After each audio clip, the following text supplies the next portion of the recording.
Une situation qui aurait pu finir en simple bagarre de bar s'était transformée en un vrai changement de vie pour elle.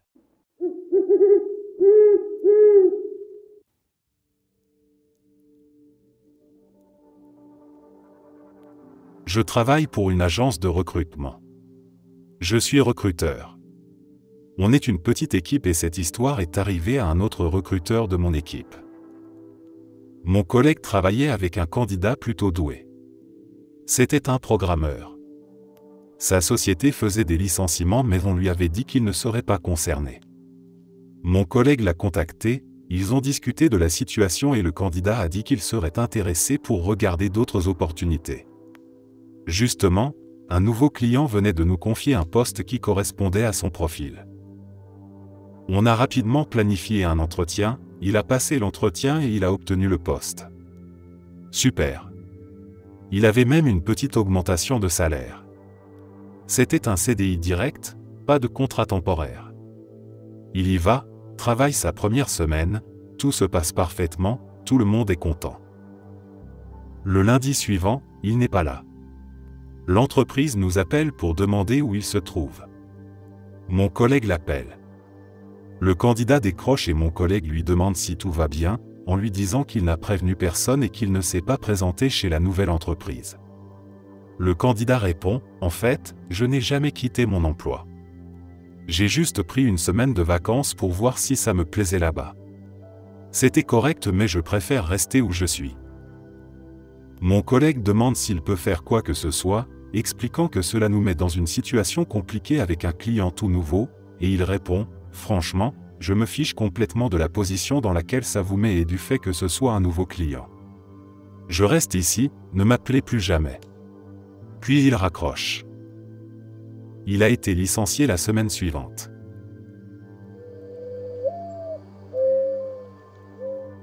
C'était pendant un grand tournoi sportif. Le match venait de se terminer et la pluie commençait à tomber, d'abord une petite bruine, puis quelque chose de plus sérieux. Tout le monde se dépêchait vers les voitures, les enfants couraient en glissant sur l'herbe détrempée, les parents essayaient de maintenir un minimum d'ordre.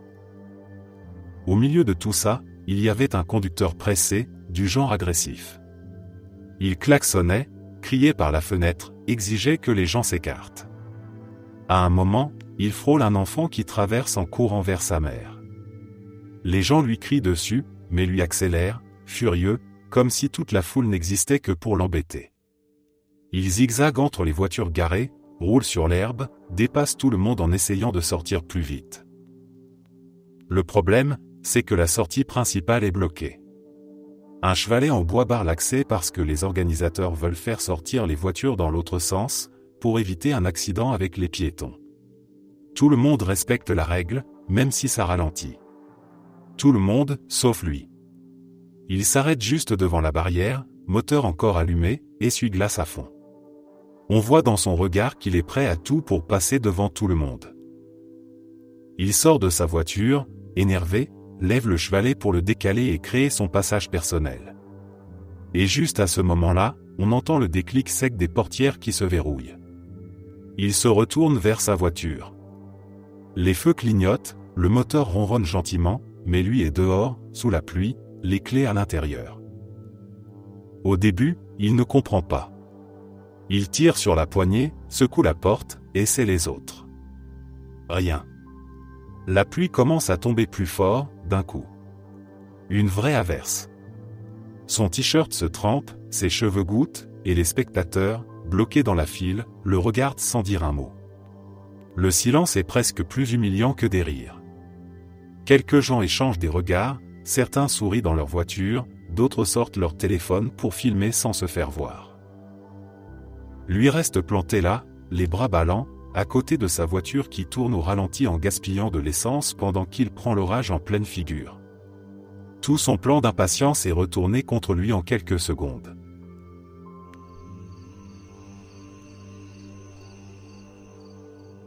Mon ami et moi sortions de Walmart quand un homme sans abri m'a demandé de l'argent pour de la nourriture.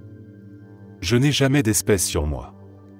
Alors je lui dis que je suis désolé, que je n'en ai pas, puis je commence à m'éloigner. Cependant, j'avais travaillé plus tôt dans la journée et j'avais encore des collations non ouvertes dans ma voiture. Donc je retourne le voir et je lui dis, « Je n'ai pas d'argent mais j'ai des collations et de l'eau dans ma voiture que je peux vous donner. » Son visage s'est illuminé. Je suis allé jusqu'à ma voiture, j'ai pris les collations et je suis revenu. Je lui tends le sac. Il y avait une barre granola, 2 paquets de chips, des crackers et 2 bouteilles d'eau. Il me remercie une vingtaine de fois et je lui souhaite une bonne journée. Je vais ensuite chez mon ami et on passe du temps ensemble. Je fais défiler une page de vente de la ville sur Facebook. Je venais d'acheter un nouveau lit king size et je n'avais pas encore de cadre. Je tombe sur un magnifique cadre en bois massif avec des tiroirs intégrés en parfait état. La vendeuse l'avait mis à $100. Elle le vendait parce qu'il ne rentrait pas dans sa nouvelle maison. Je demande à mon mari et à quelques amis de prendre un camion et on part le chercher le même jour. Je donne à la dame les $100 et elle me dit qu'elle avait voulu le mettre à $1000 mais qu'elle s'est trompée. Puisqu'on était déjà d'accord sur le prix avant qu'elle ne s'en rende compte, elle me dit que je peux l'avoir pour $100. Et voilà comment j'ai donné de la nourriture à un homme sans abri et comment le karma m'a offert un lit pratiquement neuf pour $100.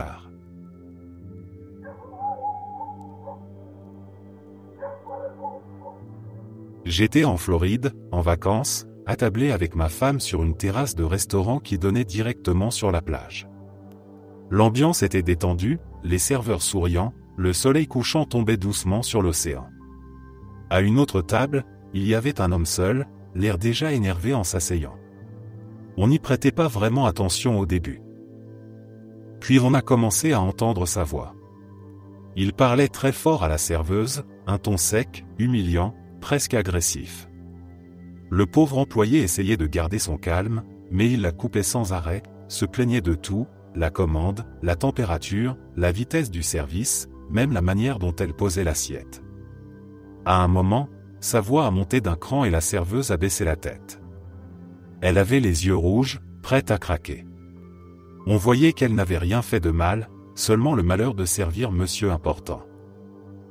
Finalement, l'homme a payé bruyamment, en faisant claquer quelques billets sur la table comme si c'était un trophée.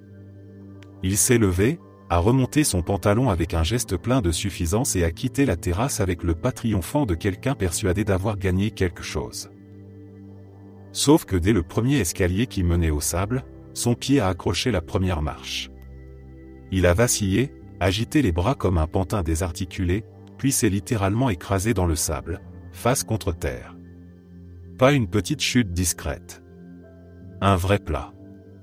Un nuage de sable, un bruit étouffé, un silence étonné autour de lui. Ma femme a ouvert de grands yeux, bouche entrouverte, choquée. Moi, je n'ai pas pu me retenir. J'ai éclaté de rire, un rire franc, sonore, incontrôlable. Ce n'était pas beau à dire, mais c'était impossible de ne pas voir l'ironie. Le mec qui venait de réduire une serveuse aux larmes venait de recevoir une leçon instantanée, directement par la gravité. Il s'est relevé, couvert de sable, le visage écarlate. Il a balayé la terrasse du regard et a vu tout le monde le fixer. Une cliente à côté se cachait à peine pour rire. L'homme a resserré sa ceinture, tourné les talons et s'est éloigné d'un pas pressé le long de la plage, comme s'il espérait disparaître plus vite que la honte. La serveuse, elle, a continué son service. Et je crois que, pendant quelques minutes au moins, le monde avait un sens.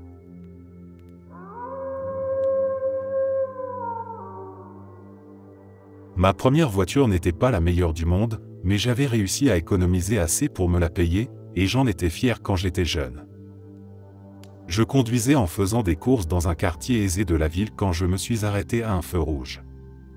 2 gars à peu près de mon âge, dans une voiture hors de prix clairement payée par leurs parents, avec la musique qui hurlait dans leurs enceintes, se sont arrêtés à côté de moi. Ils ricanaient entre eux et me regardaient de temps en temps. Pas grave. Au bout d'un moment, le conducteur baisse sa vitre et me lance « Eh mec, tu veux tester ce truc de fillette ?» Puis il commence à faire vrombir son moteur. Comme j'étais un petit con, je commence à faire monter mon moteur aussi, parce que je savais qu'il ne s'attendait pas à ça. Les 2 mecs font un grand haut et s'enflamment. Le feu passe au vert et on écrase l'accélérateur. Sauf que moi, je m'arrête à la limite de vitesse. Les deux idiots foncent à toute allure et disparaissent dans le virage. Ce qu'il faut savoir sur ce bout de route, c'est qu'il y a souvent des flics en planque pour contrôler la vitesse. Effectivement, quand j'arrive au virage, leur voiture est arrêtée sur le côté avec un policier derrière eux, gyrophare allumé. Ils n'ont pas vraiment apprécié mon sourire et mon petit signe de la main quand je suis passé devant eux.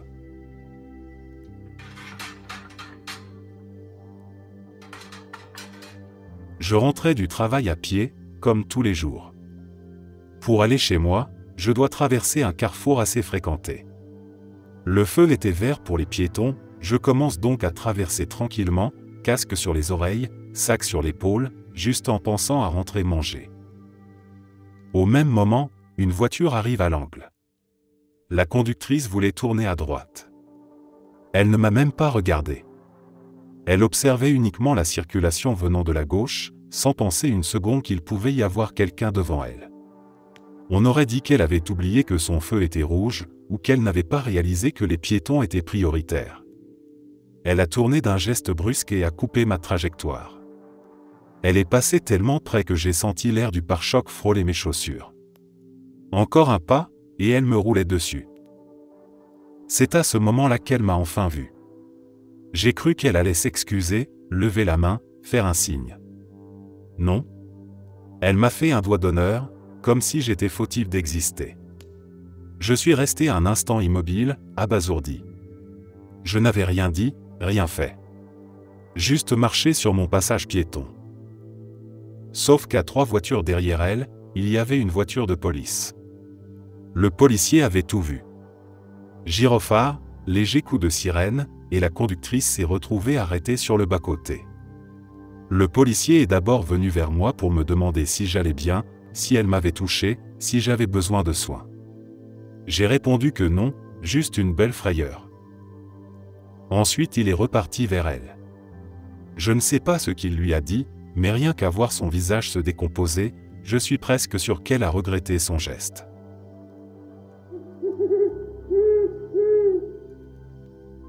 Mon patron a reçu un retour de karma immédiat pour s'être moqué de moi. J'avais un jour de repos et, en préparant mon petit déjeuner, je me suis coupé le bout du doigt avec un couteau à pain. Je l'ai enveloppé et je suis allé aux urgences. Il n'a pas fallu de point de suture, mais le médecin a mis quelques stéristrips et m'a dit de ne pas l'utiliser pendant un jour ou deux et d'éviter le clavier. Je suis allé au travail le lendemain matin, j'ai dit à ma patronne que je devais rester loin du clavier pendant quelques jours donc il fallait que je fasse un autre type de service client qui ne nécessitait pas de taper. Elle m'a répondu que ce n'était pas un problème. En quittant la pièce, je me suis souvenu de quelque chose que je devais encore lui dire. En revenant, j'ai entendu qu'elle se moquait de ma blessure. À peine avait-elle fini qu'elle s'est coincée la main en refermant la porte du coffre-fort d'une tonne. J'ai ri et j'ai dit que le karma est une garce. Elle a répondu que oui, elle l'avait un peu mérité. Elle ne s'est rien cassé, mais elle ne pouvait pas utiliser sa main donc elle a dû appeler un autre superviseur pour la remplacer le temps d'aller se faire examiner. Quand le pansement a été retiré quelques jours plus tard et qu'elle a vu les bandes qui tenaient mon doigt, elle a reconnu que ça avait l'air assez moche et qu'elle n'aurait pas dû se moquer. J'ai accepté ses excuses et j'ai laissé tomber l'histoire.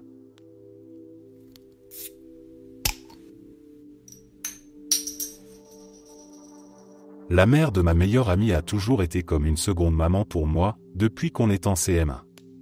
Elle m'a vu grandir, m'a accueilli chez elle pendant les fêtes, les week-ends, les soirs où ma famille n'était pas disponible. À chaque anniversaire, elle m'envoyait un message aussi tendre que celui qu'elle envoyait à ses propres filles. Au fond, j'avais l'impression de faire partie de la famille. Cette année, pour Pâques, elle m'a invité à dîner avec tous les autres. Ce n'était pas grand-chose, mais j'ai voulu lui apporter un petit cadeau pour la remercier. J'ai pris des jouets pour ses huskies, un bouquet de fleurs, une carte de remerciement et un ticket à gratter. Juste pour lui faire sourire. Pendant le repas, tout le monde riait, les chiens tournaient autour de la table à l'affût d'un morceau de jambon, et l'atmosphère était tellement chaleureuse que je me sentais chez moi. Au moment de lui donner le cadeau, elle s'est mise à le déballer lentement, comme si chaque détail avait de l'importance. Quand elle est arrivée au ticket, elle a fait semblant de rouler les yeux, en disant qu'elle n'avait jamais gagné quoi que ce soit. Elle l'a gratté au milieu du salon, distraitement, en parlant d'autre chose.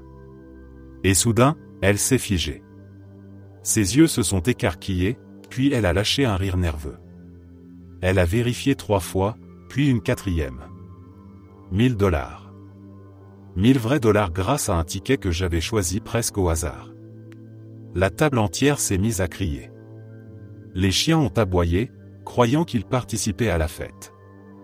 Elle est venue me prendre dans ses bras en répétant que ce n'était pas possible. Moi, j'ai senti mes yeux se remplir de larmes. Pas parce qu'elle avait gagné de l'argent, mais parce que, pour une fois, la vie lui donnait quelque chose en retour. Elle n'a jamais compté ce qu'elle offrait. Elle s'est occupée de moi, m'a donné un 2e foyer quand j'en avais besoin, m'a traité comme son enfant pendant plus de 16 ans. Ce ticket, c'était minuscule comparé à tout ce qu'elle m'avait apporté. Pourtant, c'est tombé sur elle, exactement à ce moment-là.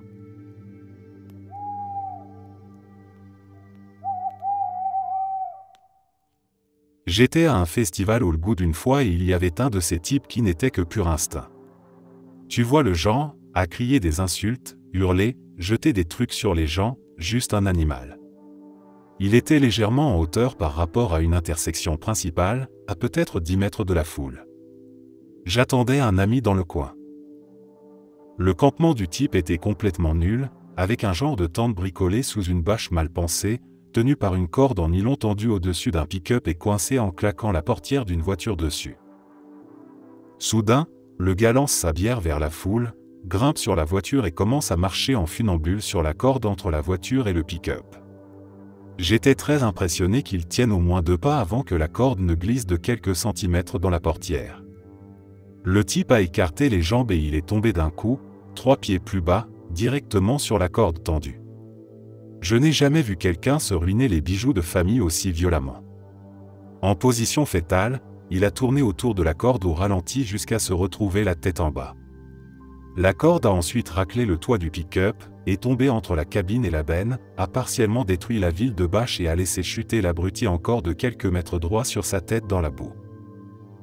Le type s'est relevé, a fermé sa bouche, avait l'air un peu honteux et est parti en boitant pendant que ses amis furieux sortaient en trombe de leur maison ravagée.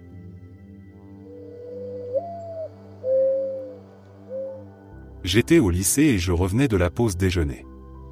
Sur le trottoir, un peu devant moi, il y avait un monsieur âgé avec des béquilles. Il essayait de quitter la route pour monter sur le trottoir, mais la bordure était trop haute et il avait visiblement du mal à bouger ses jambes. Tous les élèves passaient à côté de lui sans s'arrêter, les yeux rivés sur leur téléphone ou occupés à discuter. Lui restait bloqué, respirant fort, essayant de trouver un angle pour hisser son corps sans tomber. Je me suis approché de lui. Je n'ai rien dit de spécial. J'ai juste glissé mon bras sous le sien et je l'ai aidé à prendre appui. Il a réussi à monter sur le trottoir. Il m'a remercié doucement, un merci simple, pas dramatique, comme si ce geste était la chose la plus naturelle du monde. Pour moi, c'était terminé. Je n'attendais rien, je pensais juste avoir fait ce qu'il fallait. Je reprends ma marche. Un peu plus loin, une voiture s'arrête à ma hauteur. Une femme baisse la vitre et me fait signe d'approcher. Je pensais qu'elle allait me demander une direction. En réalité, elle m'explique qu'elle a tout vu. C'était la directrice d'un lycée voisin.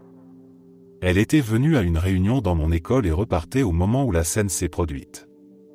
Elle semblait sincèrement touchée, presque fière, comme si je venais de lui rappeler que certains jeunes savent encore lever la tête de leurs propres soucis. Elle a téléphoné à mon lycée avant même que je sois rentré. Quand je suis arrivé pour la fin de la pause, mon proviseur m'a fait appeler dans son bureau. Je pensais avoir des ennuis, une vérification quelconque, mais il m'a simplement serré la main et m'a remercié d'avoir donné une bonne image de l'établissement. Apparemment, notre école n'était pas vraiment connue pour ses gestes altruistes. Ce jour-là, on m'a offert une heure supplémentaire de pause déjeuner. Quelques semaines plus tard, pendant la cérémonie de remise des prix, ils m'ont donné un certificat officiel, sous les applaudissements. Rien d'extraordinaire, pas de grande gloire. Juste une reconnaissance pour un geste que n'importe qui aurait pu faire. Pourtant, Quand mes parents ont appris l'histoire, ils ont affiché mon certificat dans le salon.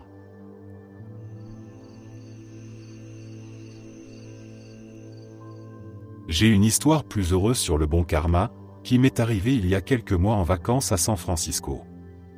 Tard le soir après un repas partagé et quelques verres, une amie m'a conduit à une station de métro-bar près de chez elle et m'a expliqué comment prendre le train pour retourner à mon hôtel. Je suis rentré, j'ai payé mon ticket et je suis descendu, pour découvrir que je venais de manquer le dernier train. Heureusement, mon ami est génial et m'a donné les instructions pour rentrer en bus.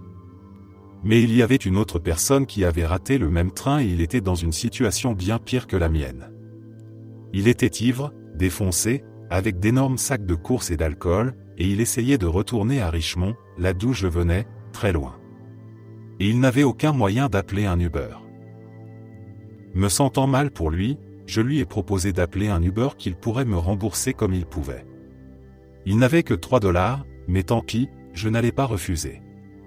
On a discuté un moment jusqu'à ce que sa voiture arrive, il est parti gaiement dans son état d'ivresse, et moi je suis allé prendre mon bus. Sauf qu'en montant, j'ai réalisé que c'était un bus Muni, l'autre réseau de transport, et que mon ticket bar ne fonctionnait pas. Il fallait repayer. Et je me suis rendu compte que je n'avais plus un seul billet dans mon portefeuille. J'avais tout dépensé dans ce ticket inutile. Pris de panique, j'ai fouillé ma poche arrière où je garde de la petite monnaie, en sachant très bien que je n'avais pas assez pour les $2,50 du trajet. Et c'est là que j'ai senti les $3 que le gars m'avait donnés. C'était un sentiment magnifique. Je crois que nous avons été des anges gardiens l'un pour l'autre ce soir-là. J'ai aussi réalisé à mi-chemin que je partais dans la mauvaise direction, mais ça ruine l'histoire alors je ne le raconte pas d'habitude. Honnêtement, j'ai fini par réussir à revenir dans l'autre sens.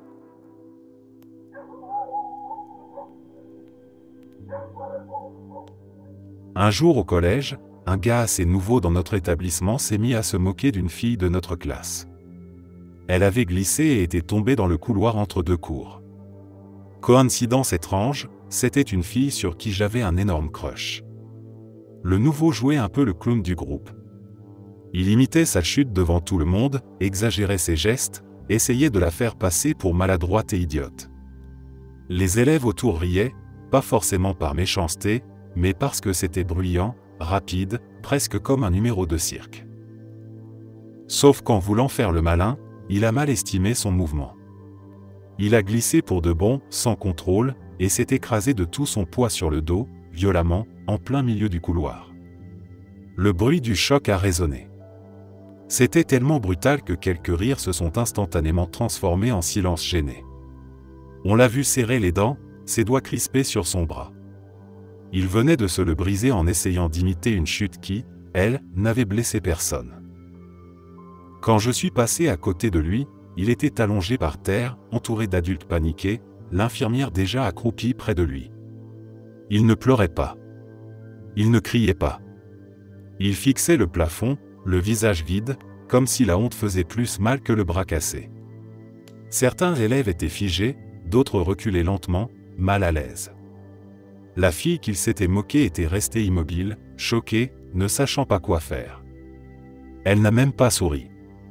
Elle avait l'air triste, pas vengée. On l'a emmené à l'infirmerie puis à l'hôpital.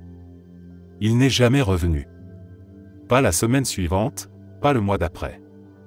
On a fini par entendre qu'il avait changé d'école.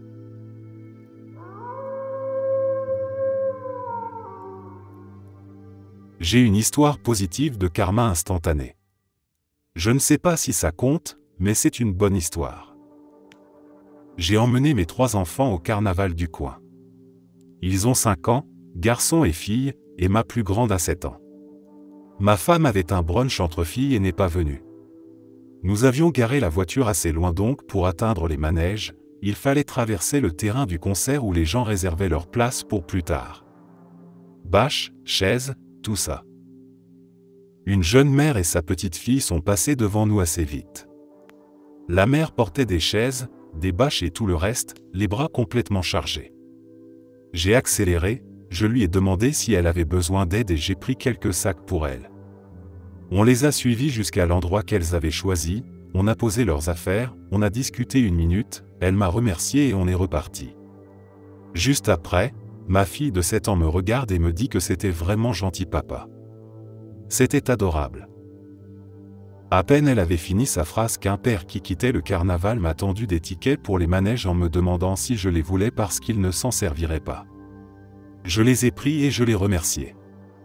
Instantanément, ma fille, la même, me dit papa, c'était du karma, les tickets c'est parce que tu as aidé cette dame. Elle avait tellement raison. C'était un super moment de papa.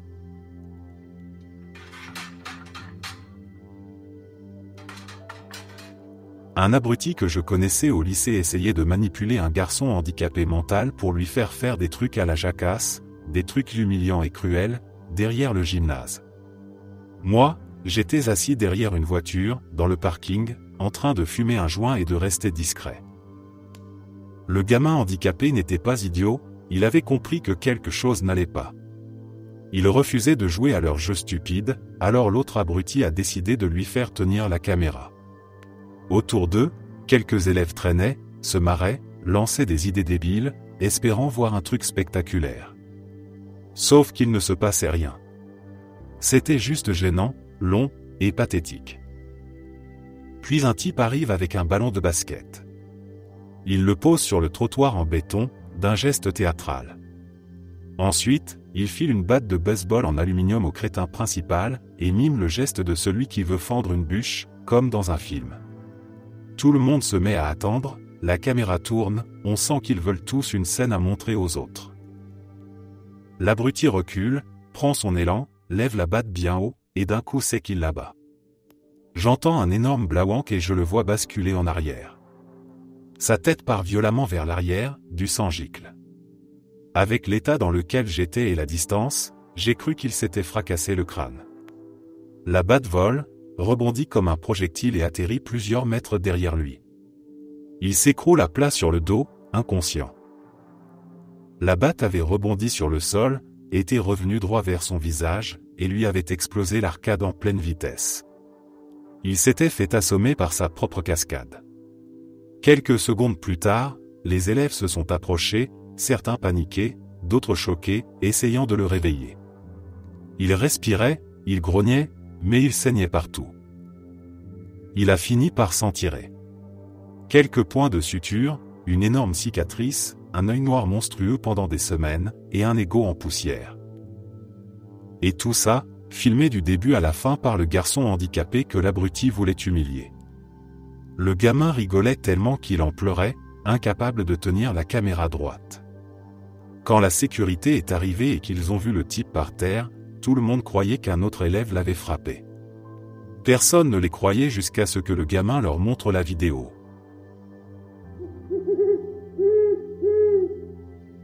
Je travaillais dans un supermarché. Ce jour-là, je devais remplir un énorme présentoir d'instant noodles pour une promotion. Tout ce qu'on m'avait donné pour m'aider était un tabouret ridicule, un petit marchepied à 2 niveaux avec une barre qui traverse le haut. En descendant de l'étagère où je me tenais, il y avait environ 1 mètre de vide et je savais que si mon pied atterrissait sur cette barre, le tabouret plierait en 2 comme du carton. Je me suis dit que j'avais plus d'une chance sur 2 de finir à l'hôpital. Alors j'ai demandé à un collègue de me tendre simplement l'épaule, juste de quoi m'appuyer et descendre proprement. Mon superviseur m'a vu faire et a lâché un commentaire moqueur. Il m'a traité de princesse parce que j'osais demander de l'aide. Je ne lui ai rien répondu. À force de travailler là, j'avais compris que les murs du magasin étaient plus réceptifs que lui. Un peu plus tard, le même superviseur se mit à installer des bouteilles de coca de 2 litres sur un autre présentoir. Il grimpait sur la même étagère que moi plus tôt. On le voyait respirer fort et essayer de faire le même saut hasardeux vers le tabouret. Sauf que lui n'avait pas demandé d'aide à qui que ce soit. Il a tenté la descente tout seul. Son pied a glissé, il a atterri pile sur la barre en métal. Le tabouret s'est replié comme si quelqu'un l'avait écrasé à la masse. On a entendu le bruit sec de sa chute, puis celui des bouteilles qui s'écrasaient partout. Le présentoir s'est effondré et des litres de soda se sont mis à rouler sur le sol. Son bras était tordu dans un angle qui n'avait rien de normal. Les clients ont commencé à reculer et certains employés se sont mis à paniquer. Moi, j'ai simplement regardé la scène en silence. Je savais comment ça allait finir. On allait me demander de nettoyer tout le sol, de ramasser les bouteilles éclatées, de m'occuper de la crise alors que je n'avais rien à voir là-dedans. Avant que quelqu'un ne me rattrape, j'ai retiré mon tablier, je suis allé jusqu'à l'horloge de pointage et j'ai glissé ma carte. J'ai entendu le bip et j'ai senti une vague de soulagement.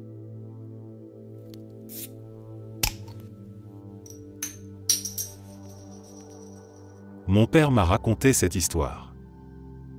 Il rentrait de la côte en voiture lorsqu'un énorme bouchon s'est formé. Un peu plus loin, il y avait eu un accident qui avait quasi arrêté la circulation.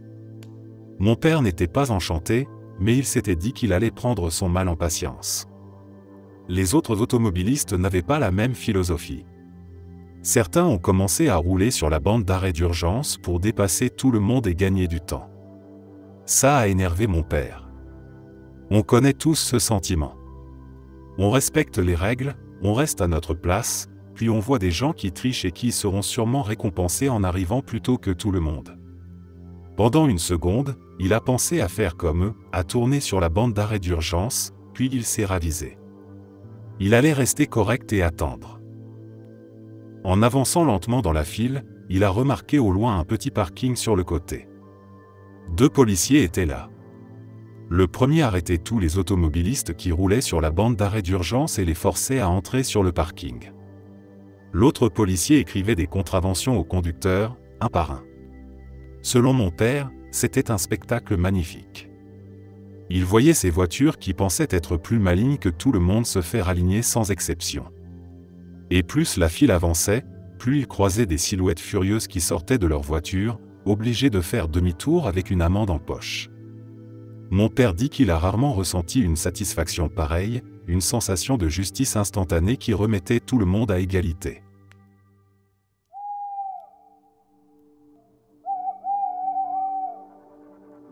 Je rentrais chez moi en voiture, tard le soir, en pleine tempête de neige. On aurait dit que le ciel s'était ouvert pour déverser tout l'hiver d'un seul coup. La neige tombait en nappes épaisses, les essuie-glaces hurlaient sur le pare-brise et la route brillait comme une piste de verre. Je roulais à peine à 50 km/h, les mains crispées sur le volant. C'était la première fois que je conduisais avec ma fille dans la voiture un soir de tempête. Elle n'était qu'un nouveau-né, attaché dans son siège à l'arrière. À chaque virage, je jetais un œil dans le rétroviseur pour m'assurer qu'elle dormait encore. Je sentais mon cœur battre jusque dans mes doigts. La plupart des conducteurs avaient compris qu'il fallait la jouer prudente.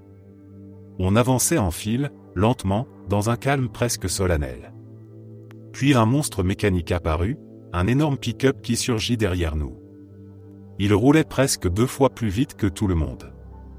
Il se glissait entre les voitures, doublait par la droite, faisait des appels de phare, comme si la route lui appartenait. En le voyant arriver dans mon rétroviseur, j'ai murmuré que ce type ne savait pas ce qu'il faisait. Il m'a dépassé en soulevant un nuage de neige et j'ai senti la voiture vibrer sous l'air déplacé par son passage. Je l'ai regardé filer devant moi et, avec cette certitude glaciale qu'on ressent parfois, j'ai dit tout haut que son arrogance allait le rattraper.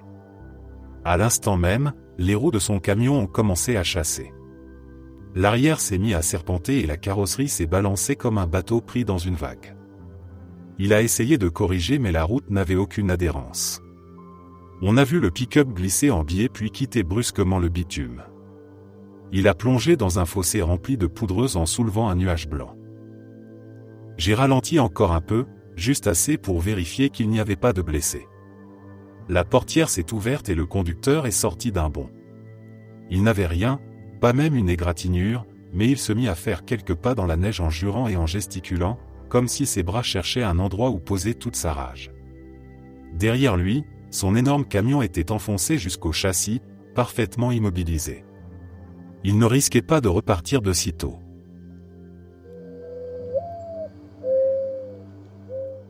J'étais maître nageur et un gamin d'environ 9 ou 10 ans passait son temps à courir autour du bassin. Le sol était mouillé, glissant, et chaque fois qu'il passait à côté de moi je lui disais, d'une voix bien claire, de marcher. Il m'entendait parfaitement. Il me regardait même droit dans les yeux, puis repartait en sprint comme si les règles ne le concernaient pas. Au bout d'un moment, il a recommencé à cavaler en prenant de l'élan. Ses pieds ont glissé d'un coup, comme s'il avait marché sur du savon, et il s'est écrasé par terre, fesses en premier. Le bruit du choc a résonné sur les carreaux humides. Une seconde de silence, puis il s'est mis à pleurer, surpris et vexé. Les autres enfants se sont arrêtés, la tête tournée vers lui, se demandant s'il allait se mettre à hurler. Je me suis approché calmement, sans courir. Je savais qu'il n'était pas blessé, juste choqué. Je lui ai dit très simplement que c'était exactement pour ça que je lui demandais de marcher. Pas de cris, pas de sermons, juste la vérité. Il a reniflé, tenté de se relever et boité un peu jusqu'à sa serviette. Sa mère est arrivée en furie. Elle m'a lancé un regard noir comme si j'avais poussé son fils moi-même. Mais je n'ai pas reculé. Je savais que je l'avais prévenu 3 fois, peut-être 4. Les règles sont là pour éviter ce genre d'accident et je n'allais pas présenter d'excuses pour avoir essayé de le protéger. L'enfant s'est assis sur le bord de la piscine, frottant ses yeux et ses fesses douloureuses. Pendant le reste de l'après-midi, il n'a plus couru. Il marchait prudemment, regardant ses pieds, et je voyais dans son attitude qu'il avait compris. Je n'avais pas besoin d'ajouter un mot.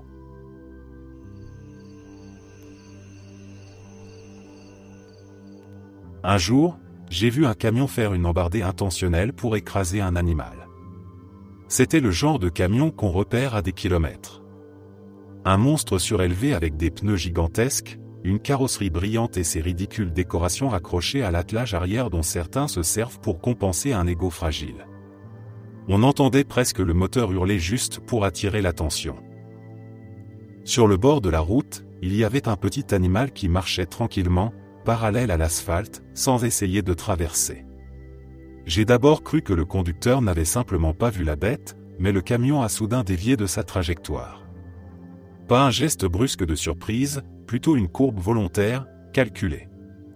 Le type avait clairement changé de direction juste pour viser l'animal. Ce n'était pas un accident. Il a foncé droit dessus et je n'ai rien pu faire d'autre que regarder. Le choc a été instantané. L'animal a disparu sous les roues et une éclaboussure sombre a tapissé le pare-choc et les flancs du camion. Le conducteur a continué comme si de rien n'était, fier de son exploit pathétique. J'ai senti une boule dans ma gorge, persuadé d'avoir assisté à quelque chose d'absurde et cruel. Puis l'odeur est arrivée. Une odeur si forte qu'elle s'est glissée jusque dans ma voiture malgré les fenêtres fermées. Le conducteur, lui, n'avait aucune chance d'y échapper. Ce n'était pas un chat. Ce n'était même pas proche d'un chat. C'était une moufette. Pendant quelques secondes, j'ai vu le camion ralentir. La cabine s'est brusquement remplie de fumée blanche. Non, ce n'était pas de la fumée mais une réaction désespérée du conducteur qui essayait probablement d'ouvrir les vitres malgré la tempête d'odeur. Le monstre de métal a fini par s'arrêter sur le bas-côté. La portière s'est ouverte et un homme en est sorti en titubant, la main sur le visage, comme s'il venait d'inhaler du poison. Ses vêtements étaient déjà marqués par la puanteur et il jurait à voix haute, perdu entre la colère et le dégoût. Son précieux camion brillait encore, mais cette fois il était recouvert d'une peinture naturelle que personne n'envierait.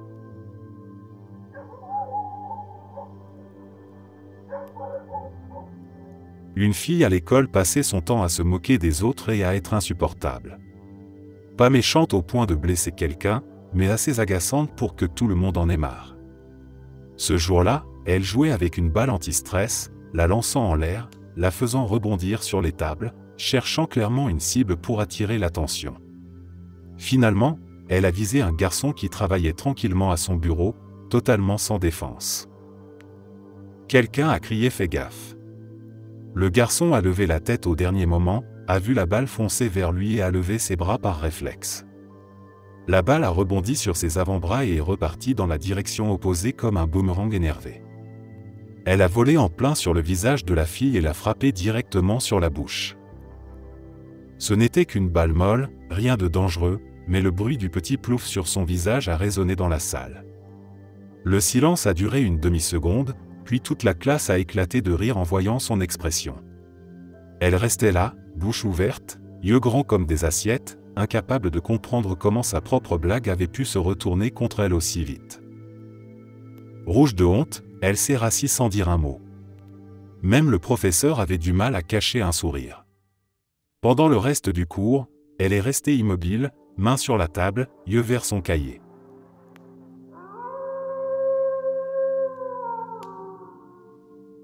Cela s'est passé il y a quelques mois. Je roulais tranquillement sur une route à une seule voie quand une voiture neuve est arrivée derrière moi. Une Mercedes brillante, sortie du concessionnaire, conduite par un jeune qui se prenait pour un pilote. Il zigzaguait pour doubler tout le monde, forçant les voitures à freiner et coupant des trajectoires comme si la route lui appartenait. On voyait clairement qu'il ne tenait pas compte des autres conducteurs. Il cherchait seulement à montrer qu'il allait plus vite que tout le monde. Quelques minutes plus tard, on s'est retrouvés côte à côte au prochain feu rouge. La rue s'élargissait en deux voies. Ma voie tournait à gauche et la sienne continuait tout droit. On avait chacun une voiture devant nous, ce qui l'empêchait de repartir à toute vitesse. J'ai baissé ma fenêtre et fait le signe universel pour qu'il fasse pareil. Il a roulé les yeux, puis il a abaissé la vitre seulement de quelques centimètres, juste assez pour me dire qu'il n'avait pas de temps à perdre. Je lui ai conseillé calmement de lever le pied. Je lui ai dit qu'à force de conduire comme un fou, il allait finir par provoquer un accident. Il a répondu en m'insultant, persuadé que ses 4 roues motrices et son tableau de bord lumineux faisaient de lui l'empereur de la route. Le feu est passé au vert.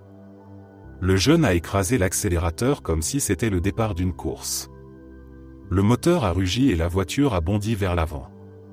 Sauf que le conducteur devant lui n'avait pas encore démarré. La Mercedes est entrée dans l'arrière de la voiture sans même avoir parcouru 2 mètres. Le choc a été brutal. Le capot s'est plié comme une feuille d'aluminium. Du liquide a jailli du radiateur et les airbags ont explosé dans un nuage blanc. Un klaxon s'est mis à retentir, coincé par l'impact. Je me suis arrêté immédiatement.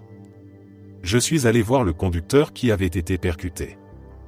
Heureusement, il n'avait que la peur et une voiture en mauvais état. Je lui ai demandé si tout allait bien, puis je lui ai donné mon nom et mon numéro en tant que témoin. Le jeune conducteur, lui, était sorti de sa Mercedes avec un regard incrédule, comme si la réalité venait de lui gifler la fierté. Je me suis approché. Je lui ai simplement rappelé ce que je venais de lui dire quelques secondes plus tôt. Il n'a rien répondu. Le silence suffisait. Je suis remonté dans ma voiture, j'ai bouclé ma ceinture et j'ai repris ma route pendant que les gyrophares des secours se rapprochaient au loin. Certaines leçons font plus mal qu'un sermon.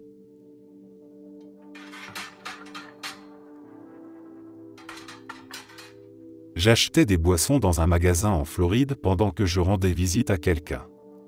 Il faisait chaud, l'endroit était rempli de touristes en maillot de bain, et tout le monde essayait juste de se rafraîchir.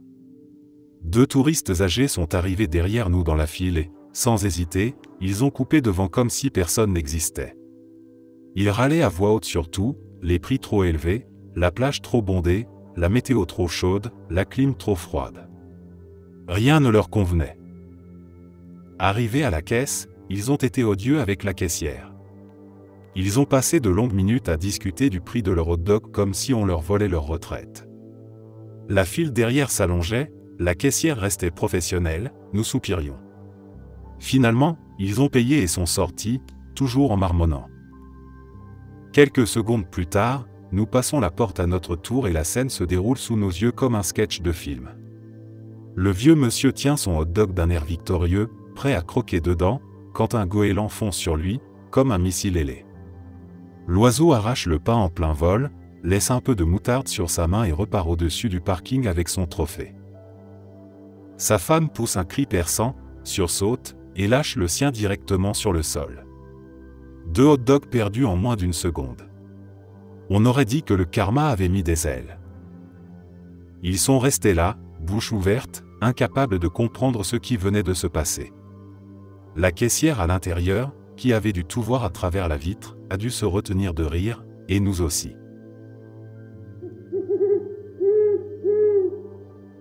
Je travaillais dans un petit restaurant thaïlandais. L'endroit était chaleureux à l'intérieur, mais l'arrière du bâtiment était une catastrophe. La porte de service donnait directement sur l'allée d'une maison voisine tenue par des propriétaires négligents. Ils laissaient leurs 4 chiens faire leurs besoins partout. Le sol en était littéralement tapissé, du carreau de la terrasse jusqu'au fond de l'allée. Aucun d'eux ne semblait s'en soucier. Quand on arrivait pour prendre notre service, il fallait regarder où mettre les pieds comme si on traversait un champ de mines.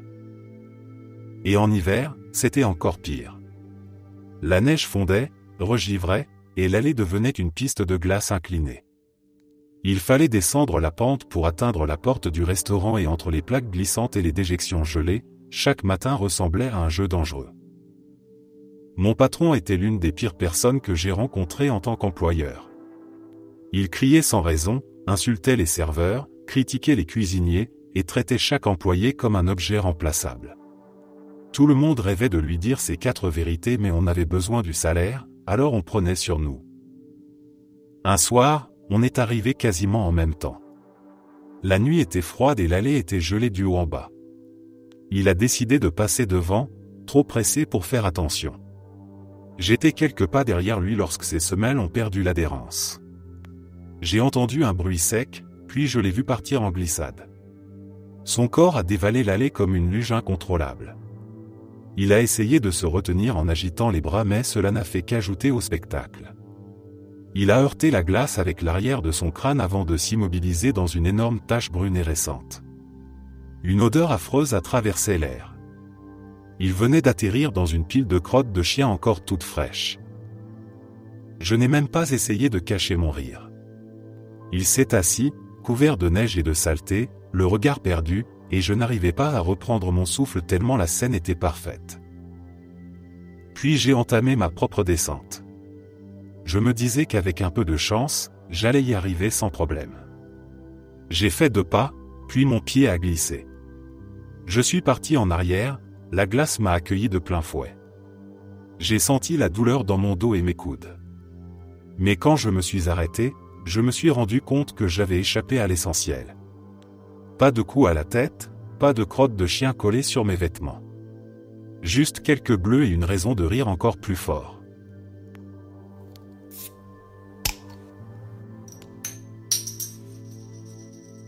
Je skiais à Breckenridge et ils ont un téléski en T.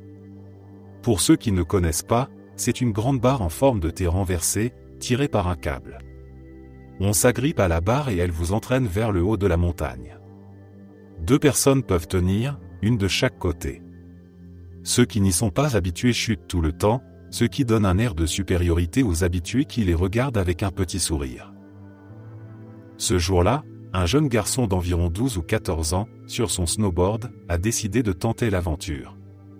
30 secondes après le départ, il a perdu l'équilibre. Au lieu de lâcher, il s'est retrouvé allongé sur le ventre, traîné par le téléski, les bottes raclant la neige. Normalement, les gens laissent tomber après 2 ou 3 secondes.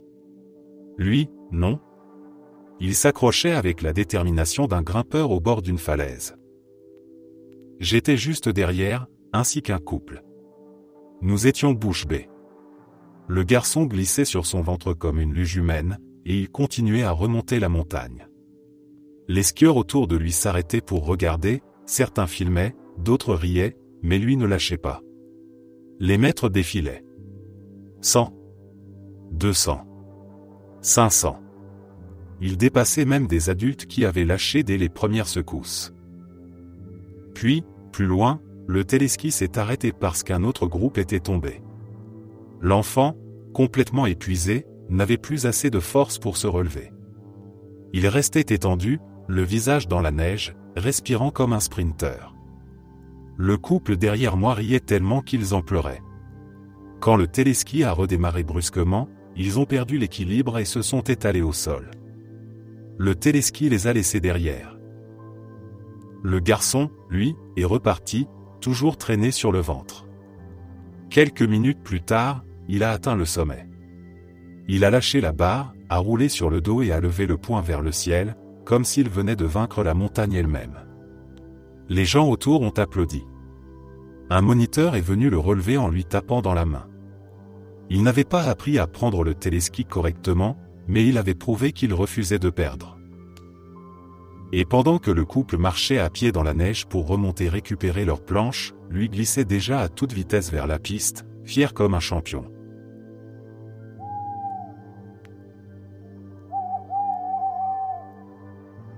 Il y a quelques années, je m'étais arrêté chez McDonald's, juste avant de commencer mon service. Je n'avais pas mangé depuis le matin et j'avais besoin d'avaler quelque chose en vitesse. C'était l'un de ces drives avec 2 bornes de commande côte à côte. Les voitures avançaient par alternance et tout se passait normalement, jusqu'à ce qu'un type se glisse dans la seconde file. Je terminais ma commande quand j'ai remarqué qu'il jetait des regards impatients. Il manquait de peu de heurter la voiture devant lui tellement il collait le pare-choc. Son moteur vrombissait comme s'il était pressé de gagner une course imaginaire. À peine avais-je fini de commander qu'il appuya brusquement sur l'accélérateur pour me couper la route et se faufiler devant moi. C'était tellement prévisible que j'en ai presque levé les yeux au ciel. Sa voiture bondit en avant sur 2 mètres puis fit un bruit étrange. Un claquement sec suivi d'un râle mécanique. Le véhicule s'immobilisa net, comme si quelqu'un avait tiré le frein d'urgence. Le conducteur essaya de redémarrer. Le moteur toussa, s'étouffa, puis s'éteignit complètement. Il frappa son volant avec frustration, mais la file commençait déjà à se détacher de lui. J'ai avancé lentement, sans me presser. Le haut-parleur m'a confirmé ma commande. Les employés du restaurant regardaient la scène en essayant de garder un visage neutre mais on voyait bien qu'ils se retenaient de rire. L'homme sortit de sa voiture pour vérifier sous le capot. Il avait l'air d'avoir perdu son pari contre la patience. Je passai devant lui à vitesse d'escargot, juste assez pour lui donner le temps de comprendre la situation. Je pris ma place, comme cela avait toujours été mon tour.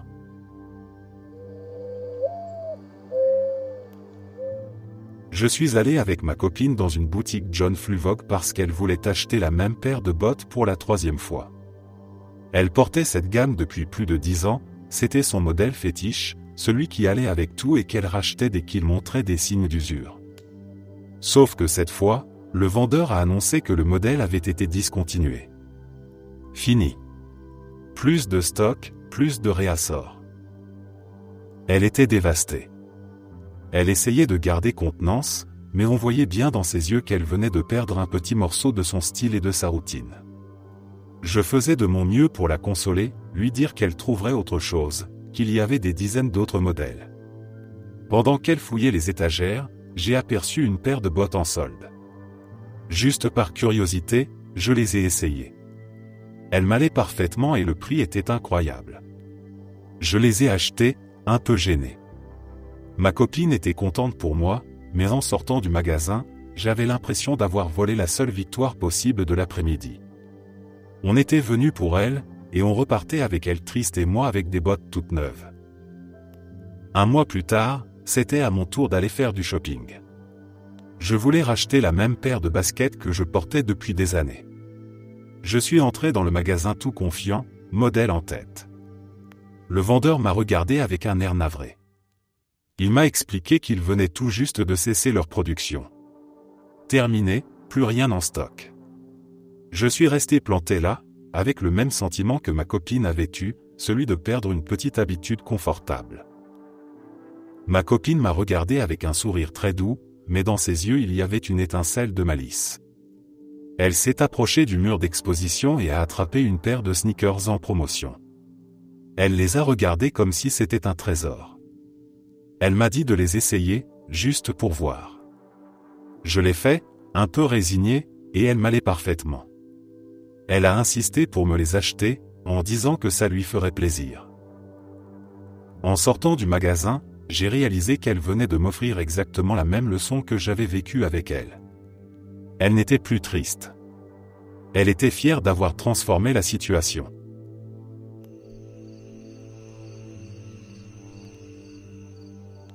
Cela s'est passé pendant un voyage à New York.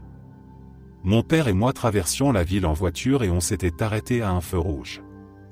Depuis le siège passager, j'observais les gens avancer dans le passage piéton. L'un des hommes a fait tomber son portefeuille sans s'en rendre compte. Juste derrière lui, un autre passant l'a remarqué. Il s'est penché, l'a ramassé immédiatement et, sans hésiter, il a commencé à courir pour le rattraper. On voyait qu'il avait de bonnes intentions. Il le tenait bien en main, concentré sur sa mission de rendre l'objet à son propriétaire qui était déjà de l'autre côté de la rue. En courant, pourtant, le bon samaritain ne s'est pas rendu compte que son propre portefeuille glissait hors de sa poche. Il est tombé sur le trottoir, pile au bord de la piste cyclable. C'est là qu'un cycliste est apparu. Un type sans gêne, qui roulait dans la piste comme s'il cherchait des ennuis. Il a ralenti en voyant le portefeuille par terre. Il a jeté un coup d'œil autour de lui, comme s'il vérifiait si quelqu'un pouvait l'en empêcher, puis il s'est penché, l'a ramassé et a continué à pédaler tranquillement.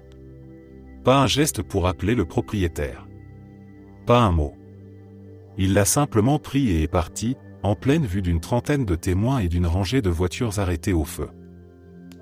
Mon père s'apprêtait à baisser la vitre pour dire quelque chose quand une voiture de police garée dans la voie adjacente a réagi avant nous. Le véhicule s'est brusquement déporté devant le cycliste. Le type a essayé de contourner la voiture mais il a heurté le pare-choc et a failli tomber. L'agent est sorti et lui a ordonné de restituer le portefeuille. Le cycliste a tenté de s'échapper en zigzagant, mais il n'a pas eu le temps de faire plus de 2 mètres. Un deuxième agent a surgi et l'a plaqué au sol. Le portefeuille a glissé hors de sa main et s'est retrouvé sur le bitume. On voyait le bon samaritain et le propriétaire du premier portefeuille regarder la scène avec des yeux ronds. Les passants s'étaient arrêtés, certains filmaient, d'autres applaudissaient.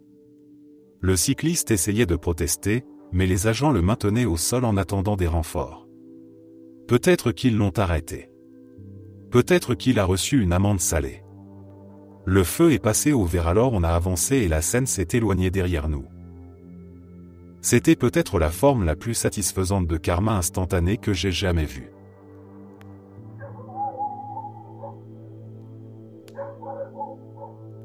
L'autre jour, je promenais mon chien dans le quartier comme d'habitude. Au milieu du trottoir, elle s'est accroupie pour faire sa petite affaire. Je me suis penché pour prendre un sac dans ma poche et là, le vide complet. Plus un seul sac. J'ai regardé autour de moi, discret, en espérant qu'aucun voisin ne m'ait vu. Personne n'en vue. J'ai honteusement abandonné le cadeau sur l'herbe et je suis reparti en faisant semblant de rien. 10 minutes plus tard, je traversais la route en coupant par une petite bande de pelouse au milieu. Je marchais tranquillement, perdu dans mes pensées, et soudain, une sensation humide, molle, incontestable. J'ai baissé les yeux et vu ma chaussure enfoncée dans une belle grosse crotte de chien. Ma semelle avait sculpté l'œuvre dans l'herbe et l'odeur commençait déjà à se faire sentir. Je n'ai même pas râlé. Pas un mot. Je savais que le karma venait de frapper à la vitesse de la lumière. J'ai cherché un bout d'herbe sèche pour frotter ma chaussure, en me disant que la prochaine fois, je porterais un sac, même si c'était juste pour faire 50 mètres.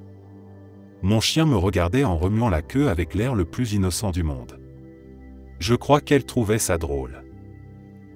Quand je suis rentré à la maison, j'ai nettoyé ma chaussure en me disant que j'avais clairement mérité cette petite punition.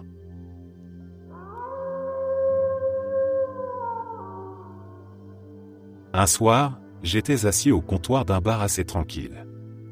Les lumières étaient tamisées, les conversations allaient et venaient, et l'ambiance était détendue.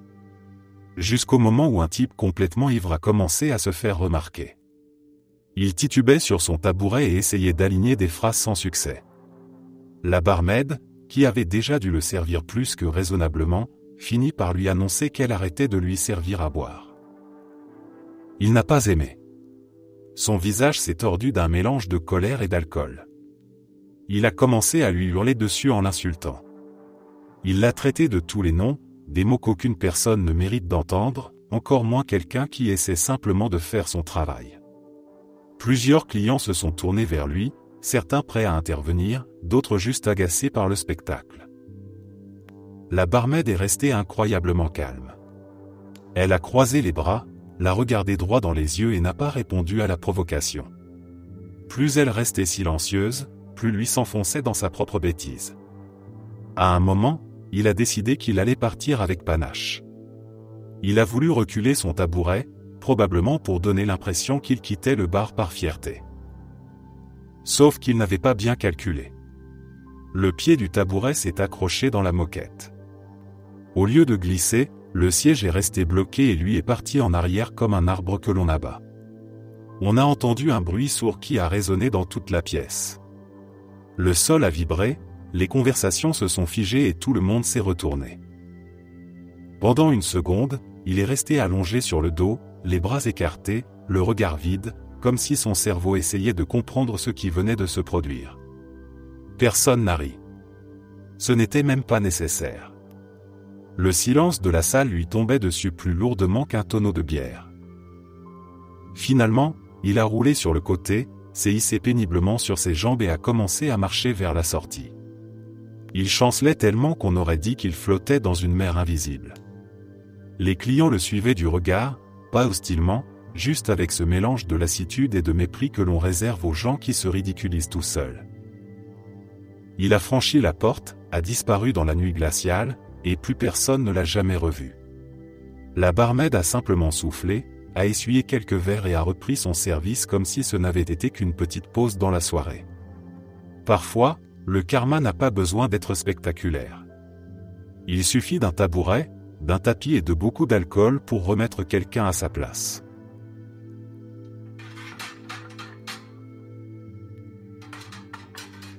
Quand j'étais en 4e, ma meilleure amie et moi faisions partie de l'équipe de foot du collège. Un jour, on était dans le bus en route pour un match et elle avait un petit spray pour la laine. On rigolait, on parlait trop fort, puis d'un geste maladroit, elle m'a vaporisé le produit en plein dans les yeux. Je suis presque sûr que ce n'était pas volontaire, mais ça brûlait comme du feu. Mes yeux pleuraient, je voyais flou, et j'étais furieuse. Au même moment le bus s'est arrêté devant le terrain. On est descendu pour s'échauffer. Je lui lançai la balle sans la regarder, encore vexée. Elle m'a renvoyé la passe puis a couru un peu plus loin. Quand je lui ai renvoyé la balle une seconde fois, elle l'a reçue parfaitement. Elle a levé la tête pour me lancer un sourire et à cet instant un oiseau, sorti de nulle part, a lâché un énorme cadeau juste au milieu de sa chevelure. On s'est tous figés pendant une seconde. Elle ne comprenait pas pourquoi tout le monde riait avant de passer la main dans ses cheveux et de découvrir la catastrophe. Coach l'a envoyée au vestiaire pour se rincer, elle marchait comme si le ciel s'était ligué contre elle. Je savais que ce n'était qu'un accident mais une bonne partie de ma colère s'est envolée à cet instant. Le timing était parfait, presque trop parfait. On a gagné le match ce jour-là et pendant tout le trajet du retour on n'a parlé que de ça. C'est devenu notre anecdote préférée. Je travaillais dans un centre périscolaire pour les enfants après la classe. La plupart étaient gentils, pleins d'énergie et heureux d'être là pour jouer, dessiner ou discuter. Mais il y avait ce gamin, celui que tout le monde connaît. Toujours en train de provoquer, toujours à chercher les limites. Il n'était pas méchant au fond, mais il avait le don de s'incruster pour embêter les autres et de faire des remarques qui agaçaient tout le monde. Un après-midi, je l'ai vu entrer dans la salle avec ce regard de conquête qui annonçait qu'il préparait quelque chose. Il s'est approché d'un autre enfant qui, lui, essayait simplement de construire une tour de blocs. L'agaçant s'est mis à parler, à lancer des petites piques. Rien de très grave, mais parfaitement calculé pour faire perdre patience. L'autre essayait d'ignorer, mais on voyait clairement qu'il en avait assez. L'enfant provoqué tournait le dos pour continuer son jeu et l'autre appuyait son triomphe comme un comédien, prêt à recevoir des applaudissements imaginaires. Puis il a terminé sa provocation en imitant Nelson, le personnage moqueur des Simpsons. Il a lâché un grand « ah » avec ce sourire suffisant. Ensuite, il s'est retourné d'un geste théâtral, tête haute, prêt à savourer sa victoire. Sauf qu'il n'avait pas vu la petite boîte à crayons laissée par terre derrière lui. Son pied a accroché le plastique. Il a perdu l'équilibre. Et il est tombé vers l'avant, sans même avoir le temps de tendre les mains. Le bruit de son visage heurtant le sol a résonné dans toute la salle. Les enfants se sont tous tournés vers lui avec de grands yeux. Pendant un instant, personne n'a bougé, pas même moi. Il venait littéralement d'être fauché par sa propre arrogance. Celui qui l'avait provoqué s'est approché doucement, s'est penché vers lui, et avec la précision d'un acteur professionnel, lui a rendu son A, calme et parfaitement synchronisé. Ensuite, il s'est levé et il est retourné à sa tour de bloc comme si de rien n'était. Le petit provocateur s'est relevé sans un mot. Il avait la poussière sur son pull et un peu de rouge sur le nez, mais il ne pleurait pas. Il avait compris. Il a levé la tête, a regardé la salle entière et il a senti tous les regards sur lui. Il n'avait plus rien à dire. Il est allé s'asseoir dans un coin, a ouvert un livre et a passé tout le reste de l'après-midi très calmement.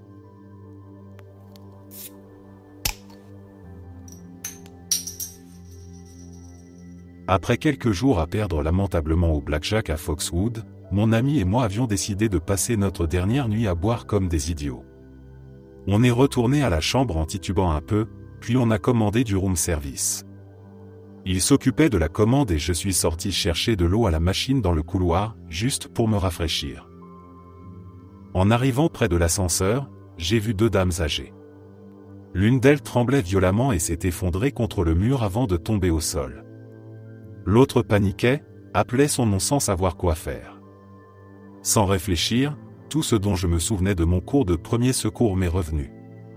Je me suis agenouillé, je l'ai tournée sur le côté pour éviter qu'elle s'étouffe, j'ai retiré son dentier pour dégager sa bouche et j'ai glissé mon bras sous sa tête pour la stabiliser. Ses yeux partaient dans tous les sens, son corps se contractait, sa respiration devenait irrégulière. J'ai demandé à son ami de la maintenir doucement pendant que je courais jusqu'à la chambre. Mon ami n'avait pas encore enlevé ses chaussures, je lui ai dit d'appeler la sécurité pour faire venir les secours. Quelques minutes plus tard, le personnel de l'hôtel et les paramédics sont arrivés. Ils ont vérifié son pouls, posé de l'oxygène et l'ont installé sur un brancard. Quand ils l'ont emmenée, elle avait les yeux ouverts, un peu confuse mais consciente. Son ami m'a remercié en pleurant, les mains qui tremblaient encore. Avec l'alcool dans le sang, tout semblait irréel, comme si je regardais la scène de loin. Le lendemain matin, on a décidé d'aller rejouer avant de repartir, juste histoire de dire qu'on avait tenté le coup jusqu'au bout. Je me suis assis à une table de blackjack sans trop y croire. Les premières mains se sont bien passées. Puis mieux encore. Les jetons s'empilaient devant moi et même le croupier faisait des commentaires. Chaque décision semblait tomber du bon côté, chaque carte jouée pour moi. À la fin de la matinée, j'avais récupéré toutes mes pertes. Puis j'ai continué à gagner. Quand on a quitté Foxwood, je n'étais plus en déficit. J'étais en positif de 4 000 $. On a regardé nos tickets, incapables de s'empêcher de rire. Il y avait quelque chose de presque irréel dans tout ça. On était parti du casino ivre, fauché et déprimé, et on repartait avec de l'argent, un sacré souvenir, et la certitude que parfois la vie vous renvoie exactement ce que vous donnez. Mon ami m'a tapé sur l'épaule dans la voiture et m'a dit que j'avais peut-être sauvé cette femme. Je n'en sais rien, mais je me suis endormi sur le trajet du retour en me disant que si le karma existe vraiment, ce jour-là il avait été particulièrement généreux.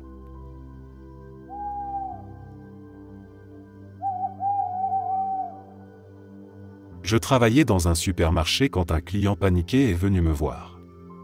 Il m'a expliqué qu'il avait retiré de l'argent au distributeur et qu'il avait oublié les billets en partant. Il m'a demandé si quelqu'un les avait rapportés. J'étais sur le point de lui répondre que non quand un deuxième client est arrivé derrière lui. Ce dernier s'était mis à le chercher dans les rayons. Il avait fait la queue juste après lui au distributeur, avait vu les billets rester dans la machine et les avait récupérés. C'était 200 livres, une belle somme. Le premier client a poussé un soupir de soulagement et a répété 3 fois merci. Il a même proposé de lui donner une partie de l'argent pour le remercier mais l'autre a refusé avec un geste de la main. Le client honnête est ensuite allé au comptoir pour acheter un ticket à gratter. Il l'a frotté là, devant nous, encore un peu amusé par la situation. Au début il croyait avoir perdu mais il a fini par reconnaître un petit symbole gagnant. 5 livres. Il a rigolé, m'a montré le ticket puis a levé les épaules comme si la vie venait de lui faire un clin d'œil. Le premier client a dit que ce n'était peut-être pas une fortune mais que la chance avait quand même voulu lui offrir quelque chose en retour. Ils ont serré leurs mains, Chacun a repris ses courses et pendant un moment l'ambiance du magasin a semblé plus légère, comme si tout le monde avait secrètement envie d'être un peu plus honnête ce jour-là.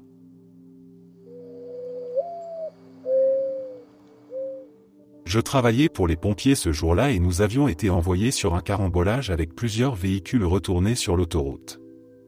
Nous sommes montés sur l'autoroute une sortie avant le lieu de l'accident et, à peine arrivés, nous nous sommes retrouvés coincés dans un embouteillage.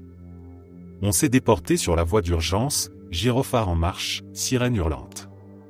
La situation était déjà tendue, on savait que des gens étaient coincés dans leur voiture, qu'il y avait possiblement des blessés graves. À mi-chemin, un conducteur de BMW s'est jeté devant nous pour remonter la file. Il n'a même pas jeté un œil dans son rétro. Je me suis mis à klaxonner avec l'avertisseur pneumatique, celui qui fait vibrer l'air. L'homme a pilé net en plein dans la voie d'urgence. Il a sorti la main par la fenêtre et a levé son majeur avec un calme presque insultant. J'avais déjà vu des conducteurs paniquer au son des sirènes, certains hésitaient, d'autres se figeaient, mais celui-là faisait exprès d'être odieux. Il est sorti de sa voiture et a commencé à hurler en direction de notre cabine, comme si c'était nous les fautifs. Pendant ce temps, il bloquait notre fourgon et les 2 ambulances qui nous suivaient. À quelques centaines de mètres, il y avait des blessés, des gens coincés dans des carcasses de métal froissé, et lui faisait une scène parce qu'on avait osé le klaxonner. Mes collègues tapaient sur les vitres, lui criaient de dégager, rien à faire, il continuait à gesticuler. Je me suis tourné vers le rétro et j'ai aperçu un policier d'autoroute qui traversait les fils en courant. Son visage était rouge, il criait avant même d'être arrivé. Le conducteur n'a même pas vu venir ce qu'il se passait. Il s'est retrouvé plaqué contre son capot en quelques secondes, menottes au poignet, sans même le temps de reprendre son souffle. Sa belle BMW a été poussée sur le bas-côté, puis glissée dans un fossé pour qu'on puisse passer. Quand on est enfin arrivé sur l'accident, l'ambiance a changé d'un coup. 2 voitures étaient écrasées comme des boîtes de conserve, les victimes piégées dans l'habitacle. On a sorti les pinces hydrauliques, découpé, stabilisé, essayé de garder les blessés conscients. Chaque minute perdue avait compté. On savait que certaines personnes n'avaient pas le luxe d'attendre. À la fin de l'intervention, on était couvert de sueur, de carburant, de poussière de verre et de sang. Personne ne parlait mais tout le monde pensait à la même chose.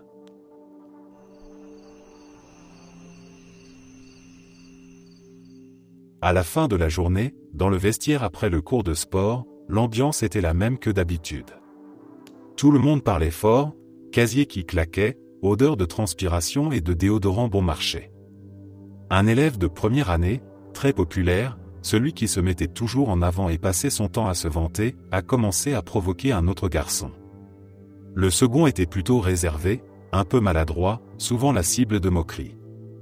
Apparemment ils s'étaient gênés l'un l'autre pendant un match de flag football et le populaire avait décidé d'en faire une scène. Le garçon discret l'a ignoré. Il rangeait ses affaires, essayait de l'éviter et ne répondait pas. L'autre continuait à parler, à se moquer, à chercher le rire des autres, comme d'habitude. Puis il a poussé le garçon maladroit dans le dos. La pièce s'est presque figée, tout le monde savait que ça allait mal finir. Le garçon discret s'est retourné, le visage fermé, et il a frappé. 1, 2, 3 coups secs. Le populaire s'est retrouvé au sol, son nez en sang et 2 de ses dents avaient volé à travers le carrelage. Les élèves autour ont reculé d'un pas sans oser faire le moindre bruit. Le professeur de PS est arrivé quelques secondes plus tard, trop tard pour empêcher quoi que ce soit. On a entendu des mots comme infirmerie, parents, sanctions, mais le vestiaire est resté silencieux jusqu'à ce que tout le monde soit dehors. Sur le chemin du retour, les discussions ont repris. Personne ne défendait le garçon populaire. Certains disaient qu'il l'avait cherché depuis des mois, d'autres racontaient toutes les fois où il s'était moqué d'élèves plus jeunes, juste pour briller. Au final, tout le monde disait la même chose. Quand on parle autant et qu'on passe son temps à provoquer tout le monde, un jour quelqu'un finit par répondre. Le lendemain, le vestiaire était plus calme que d'habitude. Le garçon maladroit marchait la tête haute, pas fier de lui, mais soulagé que quelqu'un l'ait enfin laissé tranquille. Personne ne s'est moqué de lui cette fois. Et le populaire n'a pas reparlé très fort avant longtemps.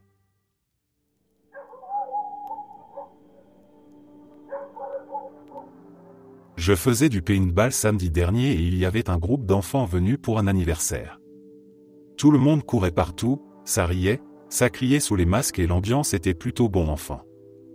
Le garçon qui fêtait son anniversaire n'appréciait pas vraiment que l'un de ses invités ait fait une blague sur lui.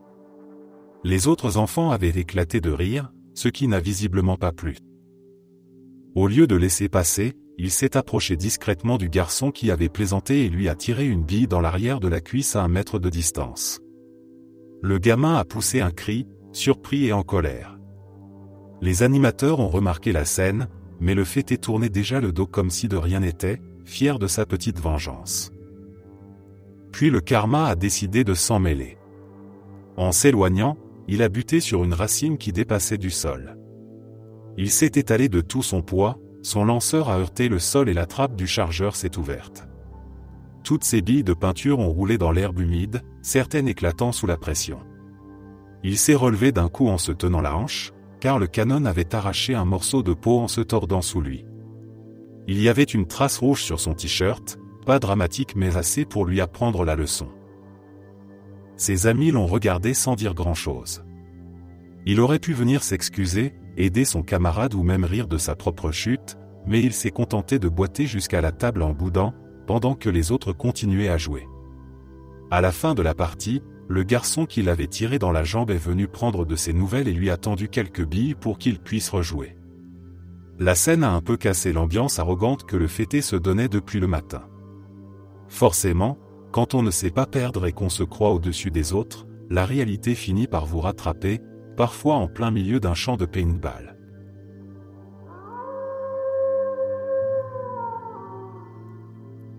Ma colocataire est incroyablement indiscrète et passe son temps à juger la vie intime des gens. Dès le début du premier semestre, nous sommes allés dîner avec notre voisine de suite pour apprendre à la connaître. Elle était un peu plus âgée que nous et semblait très calme. La conversation était banale au départ, puis on a fini par parler de grossesse chez les adolescentes. Notre voisine a fini par dire qu'elle était tombée enceinte à 16 ans, sans chercher la moindre attention, juste comme un fait de son passé. Ma colocataire, fidèle à elle-même, a lâché une remarque du genre « Moi j'aurais avorté direct, j'imagine que tu ne voulais pas garder le tien non plus. » Elle avait dit ça avec un ton presque fier. Pendant une seconde il y a eu un silence, puis notre voisine a simplement répondu qu'elle avait fait une fausse couche. Pas de colère, pas de drame, juste une phrase courte qui a coupé l'air comme un couteau. La tête de ma colocataire valait de l'or. Elle est devenue rouge, puis blanche, puis elle a passé tout le reste du repas à remuer sa fourchette dans son assiette sans ouvrir la bouche. L'ambiance était devenue étrange, mais pour une fois ce n'était pas la victime de ses jugements qui se sentait gênée. C'était elle. Notre voisine a continué à parler normalement, racontant comment cela avait influencé son choix d'études et sa vision de la vie. On a appris qu'elle avait travaillé dur pour entrer à l'université, qu'elle avait élevé ses petits frères, qu'elle n'avait pas eu une adolescence facile. Ma colocataire, elle, n'a plus osé lever les yeux.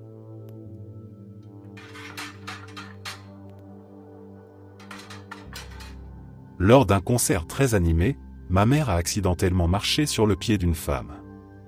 La foule était serrée, les gens bougeaient partout, les lumières clignotaient, et ce genre de petit incident arrive souvent. Ma mère s'est immédiatement excusée. Puis elle s'est réexcusée une deuxième fois. Et une troisième. Elle avait vraiment l'air sincère, elle n'avait aucune intention de blesser qui que ce soit. Mais la femme en question avait beaucoup trop bu. Son visage était rouge, ses mots sortaient en cascade et son regard passait de confus à agressif en quelques secondes. Au lieu d'accepter les excuses, elle s'est mise à crier sur ma mère. D'abord des reproches, puis des insultes. Elle avançait vers elle en titubant, les poings serrés, persuadée que la meilleure réponse à un accident était de provoquer une bagarre. Ce qu'elle ne savait pas, c'était que ma mère avait fait du MMA pendant des années. Elle n'était pas du genre à chercher la confrontation, mais elle savait très bien se défendre. La femme a tenté de la pousser, pensant qu'elle allait faire reculer quelqu'un de plus calme qu'elle. Mauvais calcul. Ma mère a réagi avec un geste rapide, précis, presque instinctif. La femme s'est retrouvée au sol avant d'avoir compris ce qui venait de se passer. Il n'y a pas eu d'acharnement. Juste un coup net qui l'a assommé sur place. Les agents de sécurité sont arrivés, ont assisté la femme et ont constaté rapidement que c'était elle qui avait cherché les ennuis. Ils ont écouté les témoignages autour, et plusieurs personnes ont confirmé que ma mère n'avait fait que se défendre après de nombreuses excuses ignorées. 1 an plus tard, quelque chose d'étrange s'est produit. Ma mère participait à un événement professionnel. Au milieu des invités, elle a reconnu cette même femme. Elle avait l'air très différente. Plus calme, plus posée, presque méconnaissable. Elle s'est approchée, mais cette fois avec humilité. Elle a expliqué qu'après cette nuit-là, ses amis lui avaient raconté à quel point elle s'était montrée odieuse, comment elle n'avait pas voulu laisser ma mère tranquille malgré toutes les excuses, et comment elle s'était ridiculisée elle-même. C'était l'élément déclencheur qui l'avait poussée à arrêter complètement de boire.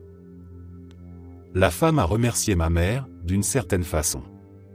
Pas pour le coup, évidemment, mais pour la leçon qu'elle n'aurait jamais comprise autrement. Une situation qui aurait pu finir en simple bagarre de bar s'était transformée en un vrai changement de vie pour elle. Merci d'être resté jusqu'à la fin. N'oubliez pas d'aimer la vidéo, de vous abonner et de partager vos propres histoires en commentaire. On se retrouve demain à la même heure devant ce feu.